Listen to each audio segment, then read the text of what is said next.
నమస్తే. ఇంతకుముందు రెండు ప్రధాన నగరాలను కలుపుతూ ఇంటర్సిటీ ఎక్స్ప్రెస్ రైలు నడిచింది. వాటి స్థానంలో కేంద్ర రైల్వే శాఖ కొత్తగా ఏమని ప్రకటించి వందే మెట్రో అనే రైళ్లను పరిగెత్తించనుంది. అంటే ఇంటర్సిటీ రైలు అనేవి ఉండవు ఇక్కడ. వందే భారత్ అంటే వందే భారత్ లెక్కనే వందే మెట్రో రైళ్లు పరిగెత్తారు రెండు ప్రధాన నగరాల మధ్య. గుజరాత్ రాష్ట్రంలోని అహ్మదాబాద్ నుంచి భుజ్ నగరం వరకు 360 కిలోమీటర్ల మధ్య దూరాన్ని కలుపుతూ వందే మెట్రో అనేది ఫస్ట్ టైం పరుగులు పెట్టనుంది.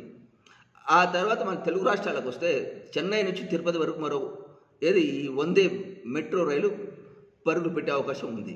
ఆ తర్వాత తెలంగాణలో వరంగల్ టు విజయవాడ ఇలాగా మొత్తానికి రెండు ప్రధాన నగరాలను కలుపుతూ సాగే ఈ ఇంటర్సిటీ ఎక్స్ప్రెస్ రైళ్ల స్థానంలో వందే మెట్రో రైళ్లు పరిగెత్తడానికి ఏర్పాటు చేస్తుంది ఇది కేంద్ర రైల్వే శాఖ.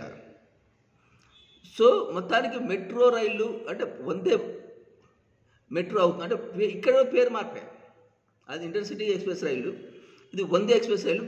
బయట చుట్టానికి మాత్రం మనకు వందే భారత్ రైలు లెక్కన ఉంటాయి. లోపల సీటింగ్ల విషయంలో మాత్రం మార్పులు ఉంటాయి. ఇది త్వరలో అంటే ఈ సిరీస్లో ఇది వందే భారత్ ఎక్స్ప్రెస్ రైలు భారత్ రైళ్ల సిరీస్లో ఏంటిది ఈ వందే మెట్రో రైలు అని కేంద్ర ప్రభుత్వం ప్రవేశపెట్టేందుకు ఏర్పాట్లు పూర్తి చేసింది. వచ్చే సోమవారం నుంచి ఈ అహ్మదాబాద్ టు భుజ్ నగరాల మధ్యన వందే మెట్రో అనే కొత్త రైలు పరుగులు పెట్టనుంది.